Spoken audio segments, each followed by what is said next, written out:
राम भारत की चेतना है, राम भारत का चिंतन है, राम भारत की प्रतिष्ठा है, राम भारत का प्रताप है।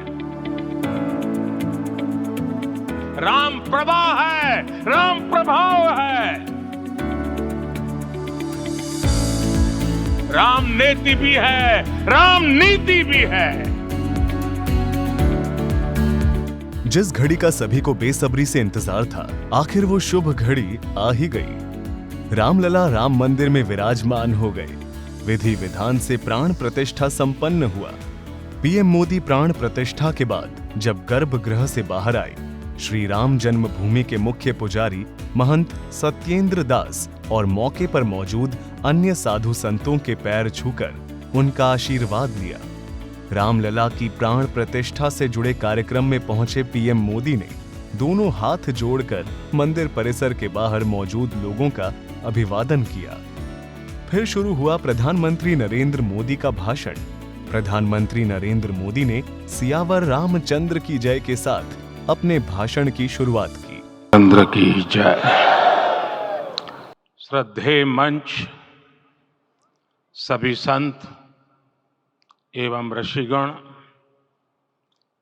यहाँ उपस्थित और विश्व के कोने कोने में हम सबसे साथ जुड़े हुए सभी राम भक्त, आप सबको प्रणाम, आप सबको राम राम। पीएम नरेंद्र मोदी ने राम के चरित्र की व्याख्या की। उनके मुताबिक राम व्यापक हैं, विश्व हैं, विश्वात्मा है। इसलिए जब राम की प्रतिष्ठा होती है तो उसका प्रभाव शताब्दियों तक नहीं होता, उसका प्रभाव हजारों वर्षों तक होता है। राम भारत की आस्था है, राम भारत का आधार है, राम भारत का विचार है, राम भारत का विधान है, राम भारत की चेतना है, राम भारत का चिंतन है, राम भारत की प्रतिष्ठा है, राम भारत का प्रताप है, राम प्रवाह है, राम प्रभाव है, राम नेति भी है, राम नीति भी है, राम नित्यता भी है, राम निरंतरता भी है, राम विभु है, विशद है, राम व्यापक है, विश्व है, विश्वात्मा है। और इसलिए जब राम की प्रतिष्ठा होती है तो उसका प्रभाव वर्षों या शताब्दियों तक ही नहीं होता, उसका प्रभाव हजारों वर्षों के लिए होता है। प्रधानमंत्री ने स्पष्ट कहा कि आज वे पूरे पवित्र मन से महसूस कर रहे हैं कि काल चक्र बदल रहा है। हजारों वर्ष बाद की पीढ़ी राष्ट्र निर्माण के हमारे आज के कार्यों को याद करेगी।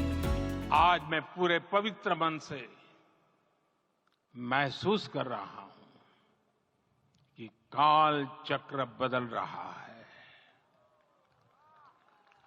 ये सुखद संयोग है कि हमारी पीढ़ी को एक कालजयी पथ के शिल्पकार के रूप में चुना गया है। हजार वर्ष बाद की पीढ़ी राष्ट्र निर्माण के हमारे आज के कार्यों को याद करेगी। इसलिए मैं कहता हूं, यही समय है, सही समय है। प्रधानमंत्री नरेंद्र मोदी ने बखूबी समझाया कि हर युग में लोगों ने राम को जिया है। हर युग में लोगों ने अपने अपने शब्दों में अपनी तरह से राम को अभिव्यक्त किया है। ये राम रस जीवन प्रवाह की तरह निरंतर बहता रहता है। हर युग में लोगों ने राम को जिया है। हर युग में लोगों ने अपने अपने शब्दों में अपनी अपनी तरह से राम को अभिव्यक्त किया है। और ये राम रस जीवन प्रवाह की तरह निरंतर बहता रहता है। प्रधानमंत्री नरेंद्र मोदी ने अपने संबोधन के बाद श्रम जीवियों पर पुष्प वर्षा की, तो वहीं गरुड़ मूर्ति को भी नमन किया।